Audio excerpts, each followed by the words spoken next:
A top story, concerns about a massive expansion in oil production near Gatwick. We need to leave this stuff in the ground if we're not going to completely wreck our climate. Yes, we're talking about the so-called Gatwick gusher, which is gushing so much potentially the oil company wants to drill 5 more wells at its Horse Hill site to guarantee production for the next 25 years. But that's raised the ires of locals and environmentalists, and they say drilling in the past responsible for this. I felt the floor was moving. Vibrations through the ground and all the clocks started to rattle. My reaction was there's a bomb at Gatwick. Yes, swarm of earthquakes in the area. Experts are divided about the cause, though. Others say that this drilling and the fossil fuels will contribute to climate change. And earlier, I spoke to Lisa Scott, who's a protester and lives close to the Horse Hill site. We need to move immediately, in fact, yesterday, away from fossil fuel use and not looking for further extraction techniques from the grounds. We should be putting all of our resources into further developing renewables to the optimum. We need to leave this stuff in the ground if we're not going to completely wreck our climate. And we also heard from Dr. Jill Sutcliffe from Keep Curdford and Wisborough Green, a campaign group opposed to onshore drilling for oil and gas. The point is that we have got resources in Scotland that have been extended and we've got the infrastructure. So if we're going to have to use some transitional fossil fuel, which I'm against, but if we're going to have we don't need to start drilling elsewhere on land. Well, Surrey County Council look likely to approve an application at the planning meeting today. We will report on that as we go through the day here on BBC Sussex, and there are likely to be protests outside the meeting. Let's talk to David Cox, who's an energy analyst and managing director of London Energy Consulting. Hello, David. Good morning. What about that argument about fossil fuels are bad? We would do better to leave this all in the ground.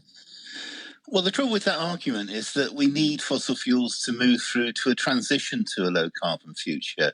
So I suspect all your protesters, the people that have just been on, run a car burning diesel or petrol, they use gas in their homes, and you can't escape that. You can't just switch from fossil fuels to renewable energy that quickly. You need to do it in a phased and sensible and economic way.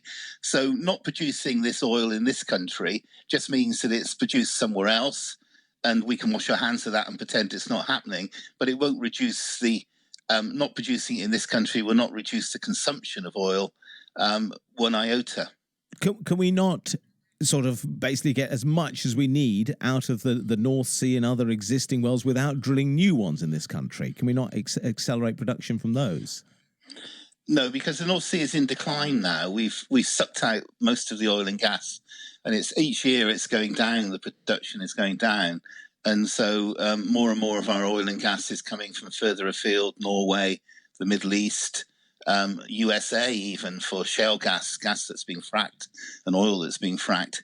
So there's no escape from this. We just have to be honest with ourselves, not pretend that if we don't produce it in this country down the road, suddenly everything's all right with the climate. It has no effect at all on the amount of oil that we're producing globally. I suppose there is the argument that who would want to live next door to an oil well, frankly? I mean, it can't be very pleasant, can it? Well, actually, it can. I mean, I used to do environmental monitoring. I'm an environmental scientist by training down at Witch Farm, which is one of our in Dorset, which is in a beautiful spot. It's been producing oil for tens of years, and the locals don't even know it's there. So you can, once you move into the production phase, you can put it behind trees, deal with it quite easily, produce it safely and environmentally soundly, monitor what's going on. So if people are concerned about things, you're doing all that environmental monitoring, and you produce it, and those protesters will be using it in their cars. David Cox, thanks very much indeed. So there's the argument for, if you see what I mean. We brought you both sides. You can make up your own minds, but I know the Surrey County councillors who have to vote on the application will do so later today, and we'll let you know on our drive show with Sarah Goll how that goes. Sarah Goll rounding up the news between 4 and 7 this evening.